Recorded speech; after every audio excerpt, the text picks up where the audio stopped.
আসসালামু আলাইকুম।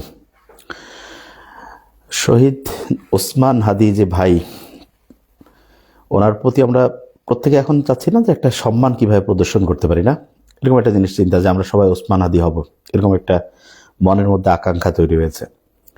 আসলে ওসমান হাদি হওয়ার জন্য আগে জিনিসটা বুঝতে হবে যে ওনার জীবনের সবচেয়ে বড় স্বপ্ন ছিল যে সেইটা জিনিস কি, সেটা ছিল একটা ইনসাফপূর্ণ সমাজ ব্যবস্থা প্রতিষ্ঠিত করা। এই শব্দটার দিকে একটু গুরুত্ব দিতে হবে। ইনসাফ থাকতে হবে। ইনসাফ মানে হচ্ছে যে দুর্বল যাতে হচ্ছে যে সবল যারা তার দ্বারা হচ্ছে নির্যাতিত না হয়, জুলুমের শিকার না হয়, এইরকম একটা সমাজ ব্যবস্থা উনি প্রতিষ্ঠিত করতে চেয়েছেন। তা সবচেয়ে বড় সমস্যা যেটা হয় সেটা হলো যে আমরা অনেক লোক ভালো আছি আলহামদুলিল্লাহ, কিন্তু সমস্যা হয়েছে ভালো লোক যারা তারা শক্তিশালী জায়গায় যাইতে পারে না। এই জিনিসটা একটু ভালো করে বুঝতে হবে। আমরা যদি সমাজে ইনসাফ প্রতিষ্ঠিত করতে চাই তাহলে আমাদের দুইটা বৈশিষ্ট্য লাগবে। একটা হচ্ছে সৎ হওয়া, মানে ন্যায়ের পথে থাকা। আরেকটা জিনিস আছে, সেটা হচ্ছে যে শক্তিশালী হওয়া। দুইটা জিনিস যদি একসাথে ম্যাচিং করে, ইনশাল্লাহ আমরা তাহলে ইসলাম এবং ইনসাফ পূর্ণ যে সমাজ ব্যবস্থার চিন্তা আমাদের মাথায় আছে সেটা আমরা প্রতিষ্ঠিত করতে পারবো। দেখবেন বেশিরভাগ ক্ষেত্রে দুর্বল লোক যারা, এদের মধ্যে অনেকে খুব ভালো লোক আছে, কিন্তু এই দুর্বলতার কারণে সে দেখা যায় একটা শক্তিশালী লোক একটা অন্যায় করতেছে, তার বিরুদ্ধে সে হচ্ছে প্রতিবাদ করতে পারে না। এই জায়গাটা আমরা যদি গুরুত্ব দেই, ইনশাআল্লাহ আমার মনে হয় যে আমরা প্রত্যেকেই যে আমি শুধু ন্যায়ের পক্ষে থাকবো তাই না, আমি সবচেয়ে শক্তিশালীও হব। তার মানে দুইটা জিনিস, এক হচ্ছে ন্যায়ের পক্ষে থাকা আর তার সাথে হচ্ছে শক্তিশালী হওয়া।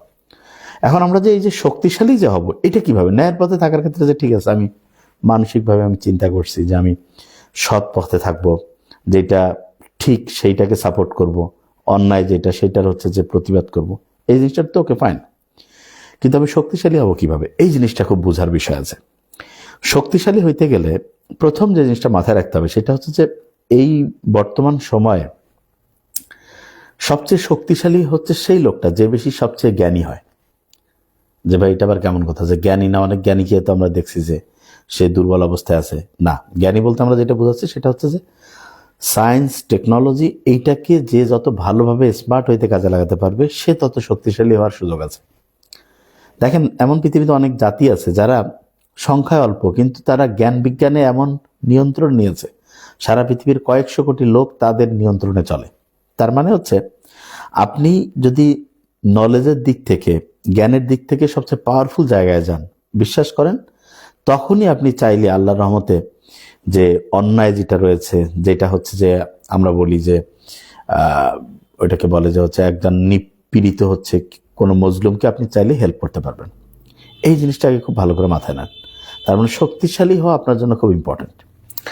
আর এক্ষেত্রে আমার যেটা মনে হয়, আল্লাহ কোরআনের মধ্যে যে প্রথম আয়াতটা নাজিল করছে সেইটার দিকে যদি আমরা তাকাই, আমরা বুঝতে পারবো যে কিভাবে আমরা শক্তিশালী হইতে পারবো। এক নম্বরে হচ্ছে পড়তে হবে। আমাদের পড়াটা খুব গুরুত্বপূর্ণ। আপনি যেই কাজটাই করেন, ধরেন যে আপনি ব্যবসা করতেছেন, ব্যবসার সাথে রিলেটেড অনেক পড়াশোনা আছে, সেটা পড়েন। আপনি মনে করেন যে রাজনীতি করতে যাচ্ছেন, ওইটার সাথে সম্পর্কিত অনেক পড়াশোনা আছে, সেটা পড়েন। আপনি মনে করেন যে হচ্ছে যে একটা দোকান করতেছেন, সেটার সাথে সম্পর্কিত অনেক পড়াশোনা আছে, সেটা করেন। তার মানে যেই কাজটা আপনি করতে যাচ্ছেন সেই কাজের সাথে সম্পর্কিত পড়াশোনা করেন। এবং পড়াশোনা করার ক্ষেত্রে আপনি যদি এটা চিন্তা করেন যে আমি এই জ্ঞান অর্জনটা করে আমি ভালোভাবে শক্তিশালী হব, অন্যায়ের আমি হচ্ছে বিরোধিতা করব, এবং আল্লাহর রহমতে আমি ন্যায়ের পক্ষে থাকবো, বিশ্বাস করেন এই যে পড়াশোনার সাথে যে সময়টা আপনি কাটালেন, এইটাও দেখা যাবে আল্লাহ চাইলে আপনার মানে হচ্ছে সত্যিকার অর্থে আল্লাহর রাস্তায় আপনি আছেন এই হিসাবে হচ্ছে কাউন্ট হবে। আমরা কিন্তু অনেক সময় হয় না যে বুঝতে পারি না যে আল্লাহর রাস্তায় আবার কোনটা কাজ, নামাজ, রোজা, হজ, যাকাত, এটা তো অবশ্যই, কিন্তু আপনি ন্যায় প্রতিষ্ঠার জন্য চেষ্টা করতেছেন, সেই চেষ্টাটা জ্ঞান অর্জন থেকে শুরু করে যা কিছু হবে সেইটাও কিন্তু আল্লাহ আপনাকে হচ্ছে যে ওই অংশটাকেও আল্লাহ রাস্তায় আসছেন হিসেবেই হচ্ছে আল্লাহ কাউন্ট করবে। তো এইটা একটু মাথায় নিতে হবে আমাদের। এবং আরেকটা জিনিস দেখেন, সেটা হলো যে এই যে আগামীকালকে হাদি ভাইয়ের হচ্ছে যে নামাজে জানাজা হবে, আমার মনে হয় ঢাকায় যারা আমরা আছি প্রত্যেকটা মানুষের উচিত হবে যে ঠিক আছে, আমি হচ্ছে যে অবশ্যই যে আল্লাহর রহমতে একটা কাজ করব, সেটা হচ্ছে যে আমার যদি বড় রকমের কোনো ব্যস্ততা বা কোনো কিছু না থাকে, তাইলে আমি তার অন্তত উপস্থিত তার প্রতি একটা সম্মান, একটা শ্রদ্ধা নিবেদনের জন্য চেষ্টা করব যে মানিক মেয়ে ইভিনিতে যে হচ্ছে তার নামাজে জানাজা হবে সেখানে যাতে আমরা উপস্থিত থাকতে পারি, অন্তত ঢাকার মধ্যে যারা আছে। এটা হচ্ছে কি একটা মানসিকভাবে একটা মেসেজ দেওয়া সবার কাছে যারা এই অন্যায়ের হচ্ছে যে অন্যায়ের পক্ষে আছে, মানে ন্যায়ের বিপক্ষে আছে, তারা যাতে বুঝতে পারে যে না, মানুষজন কিন্তু এই জিনিসটাতে তাদের মানে হৃদয় এমনভাবে আঘাত করছে যে একটা হাদিকে মারতে গিয়া এখন লক্ষ লক্ষ কোটি কোটি হাদির মানসিকতার মানুষ হচ্ছে যে তৈরি হয়ে গেছে। এইটা যদি হয় তাহলে কিন্তু তারা, যারাই অন্যায়টা করছে, তারা আরো ভয় পেয়ে যাবে। তারা তখন বুঝতে পারবে যে কিরে, একজনকে মারলে দেখা যায় হাজার হাজার হয়ে যায়, তার মানে যত বেশি মারবো তত বেশি তৈরি হবে, এবং তখন তারা মানসিকভাবে দুর্বল হয়ে যায়। ওই কথাটা খেয়াল আছে যে জুলাই বিপ্লবের সময়, হ্যাঁ, ওই যে এক পুলিশ অফিসার বলতেছিল আসাদুজ্জামান কামালকে, দেখায় যে একটা মারি একটা মরে, বাকিটা কেউ পালায় না, সব সামনে আগায় থাকে ওই জায়গায়। এই যে তাদের মনে যখন এই ভয়টা ঢুকলো যে ঠিক আছে, মারলে তো কেউ পালায় না, সবাই তো আগায় আসে, সবাই সামনে স্থির থাকে, এই জায়গাটাই কিন্তু তারা ভয় পেয়ে গেছে। তাহলে কত মারবো? তার মানে ইসলাম যে বলছে, ইসলাম শুধু না, যে কোনো ধর্মের একটা মূল কথা হচ্ছে অন্যায়ের বিরুদ্ধে হচ্ছে দাঁড়ানো। এবং এই ক্ষেত্রে হচ্ছে যে হ্যাঁ, কারো কারো জীবন হয়তো বা যাবে, এটা সত্যি কথা, কিন্তু মজার ব্যাপারটা হচ্ছে আল্লাহ তো বলছে যে যারা শহীদ হয় তাদেরকে তোমরা মৃত বলো না, তারা আল্লাহর কাছ থেকে হচ্ছে রিজিক প্রাপ্ত। তার মানে, এবং তাদের হচ্ছে যে হিসাব কিতাবের স্টাইলে আলাদা, তাদের মর্যাদা সম্মান একেবারে উচ্চ স্তরে। তা আমরা হচ্ছে যে অবশ্যই মানে ওই আত্মহত্যা করা না, মূল ব্যাপারটা হচ্ছে যে আমরা চেষ্টা করব যে আমরা ন্যায়ের পক্ষে থাকতে গিয়ে ভয় যাতে আমরা না পাই, এই জিনিসটা আমার রাখতে হবে, খেয়াল রাখতে হবে। আমি ন্যায়ের পক্ষে আছি এবং আমি ন্যায়ের পক্ষে থাকতে গিয়ে যদি আমার ফ্যামিলি, বাবা মা, আত্মীয় স্বজন সবার বিরুদ্ধেও যাওয়া লাগে, তবু আমি ন্যায়ের পক্ষে থাকবো। এই জিনিসটা যদি আমরা হচ্ছে যে ফলো করি, ইনশাআল্লাহ আমাদের জীবনটা অন্যরকম হইতে হবে, অন্যরকম হইতে বাধ্য। এবং এখানে একটা জিনিস বলি, অনেকে আমরা হচ্ছে যে যে বেশি পরিমাণ মানে ইমোশনাল হয়ে পাগলামি কিছু করে ফেলি। পাগলামি বলতে কিরকম? দেখেন, ইসলামে কিন্তু একটা নিয়ম আছে যে সংখ্যাগরিষ্ঠ মুসলিম এলাকায় অন্য ধর্মের লোক যারা আছে তারা হচ্ছে আমানত। কেউ যদি এই আমানতের খেয়ানত করে তাহলে আল্লাহ নবী মুহাম্মদ সাল্লাল্লাহু আলাইহি ওয়াসাল্লাম কিয়ামতে তার বিরুদ্ধে মামলা দায়ের করবে। আপনি চিন্তা করেন, মুহাম্মদ সাল্লাল্লাহু আলাইহি ওয়াসাল্লাম যদি কারোর বিরুদ্ধে মামলা করে, ওর কপাল শেষ। তার মানেটা কি? তার মানে হচ্ছে ইসলামের এবং একটা সৌন্দর্য হচ্ছে আপনি যে কোনো পরিস্থিতিতে একজনের শাস্তি আরেকজনকে দেবেন না, এবং নিশ্চিত না হওয়া পর্যন্ত আন্দাজে ভাঙচুর, অগ্নিসংযোগ, হট্টগোল কোনো রকমের জায়গায় আপনারা যাবেন না। বরং চিন্তা করেন যে আমরা মানে একটা হচ্ছে যে নিয়মতান্ত্রিকভাবে কিভাবে হচ্ছে যে ওইটাকে, যেটা বলে নিয়মতান্ত্রিকভাবে যে অন্যায়ের প্রতিবাদ করে কিভাবে হচ্ছে আমরা ন্যায়কে হচ্ছে প্রতিষ্ঠিত করতে পারি, সেইটাতে হচ্ছে জিনিসটা আমাদের হচ্ছে যে চেষ্টা থাকতে হবে। এবং এক্ষেত্রে আমি যেটা বারবার বলি যে আমাদের হচ্ছে পড়াশোনা থেকে শুরু করে ওইটাকে, যেটা আমি বলি আমাদের মূল কাজটা যার যেটা, সেইটাতে সবচেয়ে সেরা হওয়া, এইটা যদি আমরা করতে পারি, বিশ্বাস করেন আমরা তখন ওই হাদি ভাইয়ের যে ইচ্ছা ছিল, যে আকাঙ্ক্ষার জন্য যিনি জীবন দিল, সেটা কিন্তু আমরা পূরণ করার রাস্তায় হচ্ছে অনেক দূর আগায় যেতে পারবো। তো এইটা একটু বুঝতে হবে। এক্ষেত্রে যারা অভিভাবক আছেন তারা আপনাদের সন্তানকে মানে ন্যায়ের পথে আসার জন্য আগে আপনাকে ন্যায়ের পথে থাকতে হবে। আপনি নিজে হচ্ছে সততার সাথে কাজ করবেন, নিজে হচ্ছে যে অন্যায়ের বিরুদ্ধে দাঁড়াবেন, ন্যায়ের পক্ষে থাকবেন, এবং তখন অটোমেটিক দেখেন ওসমান হাদির জীবনী যদি আপনি দেখেন তাহলে দেখবেন যে উনি কিন্তু ওনার বাবার দ্বারা উৎসাহিত হয়েছিল, ঠিক না? যে ওনার বাবা ওনাকে বলছে যে তুমি হচ্ছে ন্যায়ের পথে হচ্ছে চলো, এবং বাবাকে উনি তার মানে কি, বাবার কাছ থেকে আমরা প্রথমে শিখি, কিন্তু এখন ওনার বাবা নিশ্চয়ই সৎ ছিল, এবং এই জন্য অটোমেটিক ওনার সন্তানের মধ্যে ওই বৈশিষ্ট্যটা চলে গেছে। আর এইটা আপনি যদি আপনার সন্তানের মধ্যে আনতে চান তাহলে আপনাকে সৎ হইতে হবে, এবং আপনার সন্তানকে পড়াশোনা থেকে শুরু করে যেই কাজটাই করাবেন সেই কাজটা তাকে হচ্ছে যে চেষ্টা করবেন যে তাকে যে দেখো তুমি যে চেষ্টা করতেছো এটা আল্লাহর রাস্তায় চেষ্টা। মানে কি? মানে তুমি ন্যায় প্রতিষ্ঠার জন্য, নিজেকে শক্তিশালী করার জন্য চেষ্টা করতেছো। এবং তখন কিন্তু দেখেন আমরা যখন একটা বড় উদ্দেশ্য সামনে রাখি তখন কিন্তু কষ্টটা কষ্ট মনে হয় না। ধরা যাক আমাদের ফ্যামিলির একজনের জন্য আমরা একটা পরিশ্রম করবো, আল্লাহ না করুক ফ্যামিলির কারো খুব একটা বড় বিপদে, আমরা জানি যে এই বিপদ থেকে বাঁচার জন্য আমাদের প্রচুর পরিশ্রম করতে হবে, তখন কিন্তু সবাই মনের মধ্যে এই আকাঙ্ক্ষাটা আসে না, কিন্তু নিজের জন্য অত মন চায় না। তার মানে আমরা যখন বড় কোনো টার্গেট, হ্যাঁ, বড় কোনো টার্গেটকে সামনে নিয়ে আমরা যখন হচ্ছে যে চেষ্টা করি, তখন অবশ্যই আমরা ইনশাআল্লাহ খুব ভালো করে ওই কাজটা আমরা করতে পারি। তো এই জিনিসটা আসলে আমাদের মাথায় নিতে হবে যে একটা বড় জিনিসকে আমরা যদি সফল করতে চাই তাহলে আমাদের প্রত্যেককে যার যার অবস্থান আছে সেই জায়গা থেকে সবচেয়ে সেরা এবং শক্তিশালী হইতে হবে। এটা যদি আমরা করতে পারি ইনশাআল্লাহ আমার মনে হয় যে আমরা সবচেয়ে মানে ওসমান হাদির ভাইয়ের যে আকাঙ্ক্ষা ছিল, যে জন্য উনি জীবন দিয়েছে, ইনশাল্লাহ সেটা আমরা পূরণ করতে পারবো। এবং এখানে একটা জিনিস বলে রাখি যে প্রত্যেকটা মানুষকে, মানে এক কথায় সে যেই ধর্মেরই হোক, প্রত্যেক ধর্মে কিন্তু ন্যায়ের পক্ষে দাঁড়ানোর পক্ষে উৎসাহিত করছে। প্রত্যেক ধর্মে অন্যায়ের প্রতিবাদ, ন্যায়ের পক্ষে থাকতে হবে। এইটা যদি আমরা করি, তাহলে আপনি দেখবেন যে এই সমাজের যে অন্যায়কারী দুর্বৃত্ত যারা হচ্ছে সন্ত্রাসী বদমাশ, তারা কিন্তু আর হচ্ছে যে ভয় আর অন্যায় করার সাহসী পাবে না। সম্ভবত উমর রাদিয়াল্লাহু তাআলা আনহুর আমলে এমন হয়েছে যে উনি যখন বিচারক বা করতো, তখন কেউ অন্যায় করার সাহসী পাইতো না। কেন?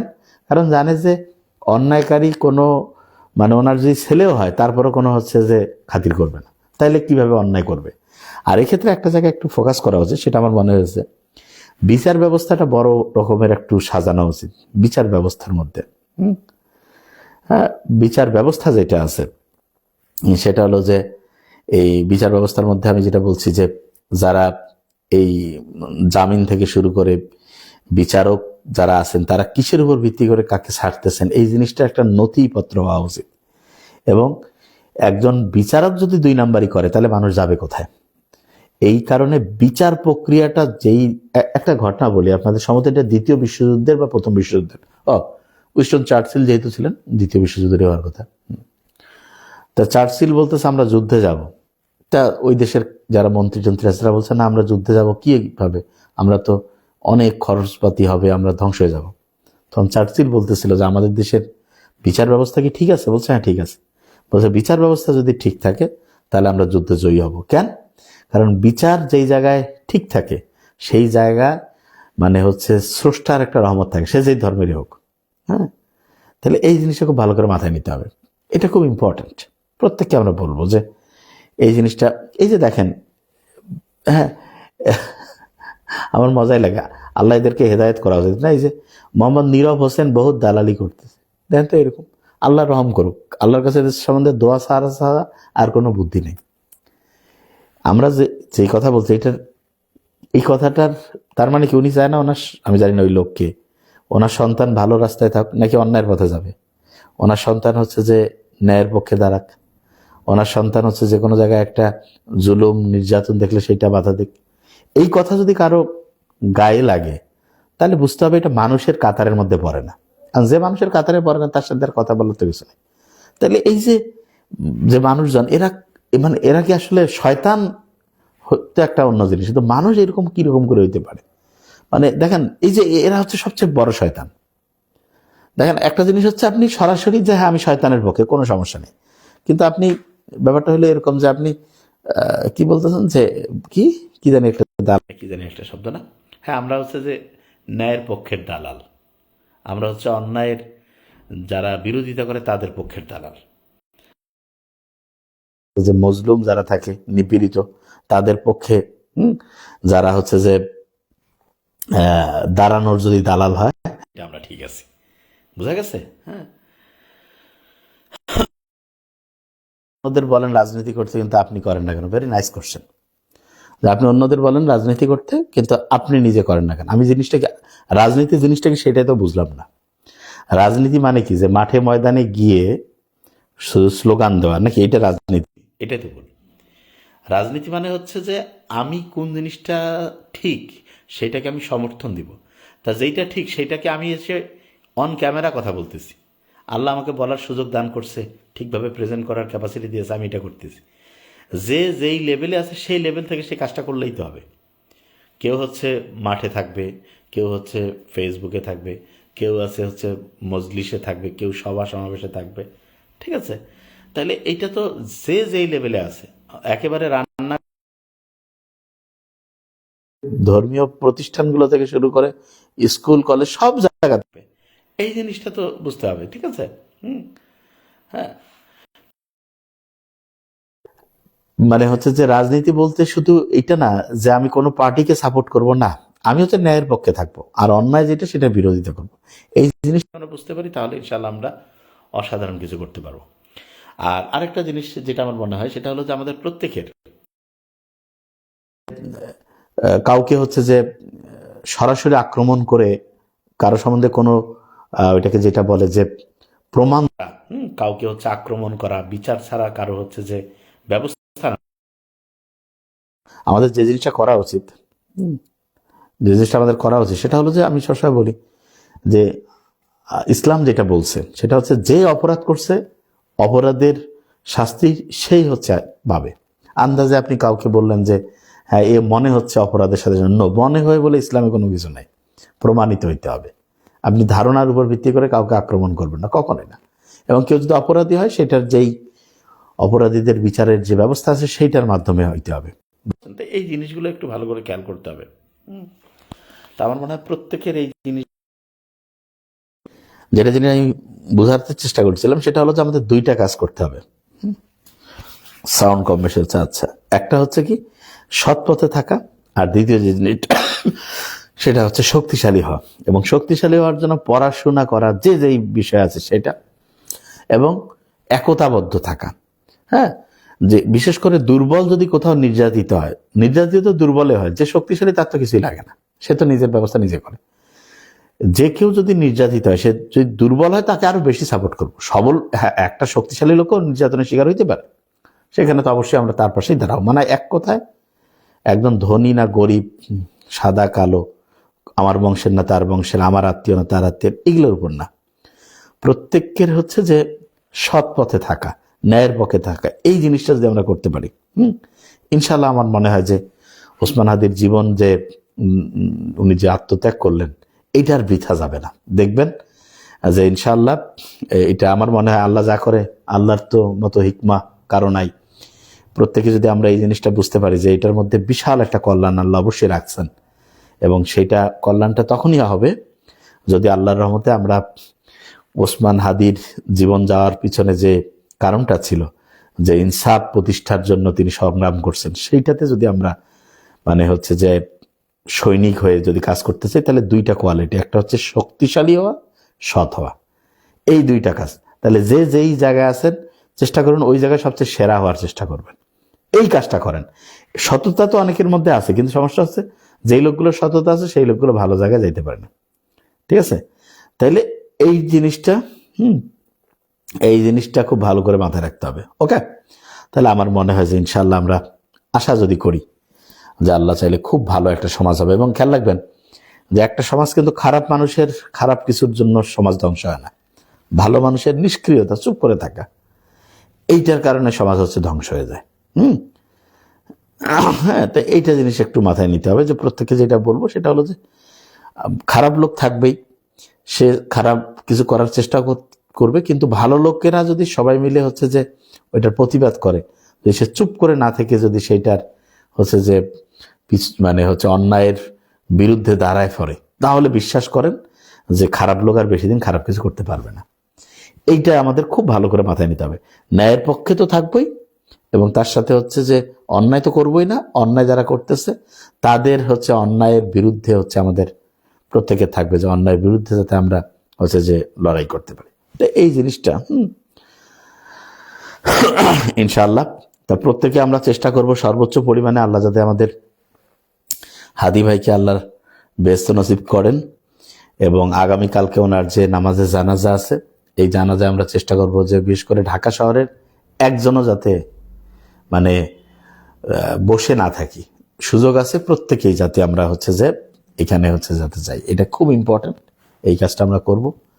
আর দূর দূরান্ত থেকে যাদের সম্ভব তারা যাবেন, কিন্তু ঢাকা শহরের অন্তত প্রত্যেকে যদি যায়, আমার মনে হয় এটা একটা ঐতিহাসিক ইতিহাস হইতে যাচ্ছে ইনশাল্লাহ। ওকে, এবং ভালো কাজে অন্যকে উৎসাহিত করা, এটা একটা ভালো কাজ, যে তার প্রতি তাৎক্ষণিক একটা সম্মান শ্রদ্ধা জানানোর একটা এই জিনিসটা হচ্ছে যে ইনশাল্লাহ আমাদের করতে হবে। তা আল্লাহ আমাদের প্রত্যেককে সুস্থ রাখুক, ভালো রাখুক। মন আমি জানি প্রত্যেকেরই খারাপ, এটা কোনো সন্দেহ নাই, কিন্তু আমাদের যাতে আমরা যাতে এই 1 সপ্তাহ 10-15 দিনে যাতে 1 মাসের মধ্যে যাতে এটা হ্যাঁ, ভালো মানুষ যা করলে খারাপ মানুষ অন্যায় করার সাহস পাবেন। এর চেয়ে ভালো কথা সুমন চৌকিদার নামের একজন ভাই বলছেন, এটা খুব সুন্দর কথা। ভালো মানুষ যদি একা, খারাপ মানুষ, ঠিক আছে, তাহলে হচ্ছে যে এটা করার কোনো রকমের দুঃসাহসে পাবে না। তো এইটা আমার মনে হয় যে ইনশাআল্লাহ। আর মানে তাড়াহুড়া না করে, তাড়াহুড়া বলতে হচ্ছে যে মাথা গরম না করে, এবং দেশের কোনো রকমের সম্পদ ভাঙচুর, অগ্নিসংযোগ, এক কথায় আমি আসলে এই কয়েকদিন থেকে বেশ অসুস্থ আর কি, জ্বর, ঠান্ডা লাগছে, মাথা ব্যথা, কোনো রকমের এই যে বিধ্বংসী কাজ যাতে আমরা না করি। অনেক সময় বাসা অনেকে রাগ হয়ে ভাঙচুর টাংচুর করে, এটা যেমন ক্ষতিকর, টোটাল দেশটাও কিন্তু আমাদের বাড়ির মতোই। এইখানে কারো প্রতি যদি আমাদের ক্ষোভ থাকে, কারো প্রতি যদি আমাদের রাগ থাকে, সেটা এই একটা সম্পদ ধ্বংস না করি, বরং সেইটা এমনভাবে করি, বিচার ব্যবস্থার মধ্য দিয়ে আমরা করি, ঠিক আছে? না হলে এই জিনিসটা আসলে খারাপ হয়, এই সেন্সটা আমাদের থাকতে হবে। এবং আমরা যাতে মোহাম্মদ ইসলাম যেই আদর্শ আমাদেরকে, ইসলামের যে কথাগুলো হচ্ছে শুনিয়েছেন, যে সেই কোনো জিনিস ধ্বংস করাকে খুবই ইসলাম নিরুৎসাহিত করছে, সেইটা যাতে আমাদের বৈশিষ্ট্যের মধ্যে না আসে। আমরা যাতে জ্ঞানের পথে যাই, এবং আমাদের বৈশিষ্ট্য যাতে এমন হয় যে আমরা অন্যের উপকারে কাজে লাগি। ইনশাআল্লাহ দেখবেন যে খুব অসাধারণ কিছু আমরা করতে পারবো। Thank you so much. প্রত্যেকে ভালো থাকবেন। আসসালামু আলাইকুম।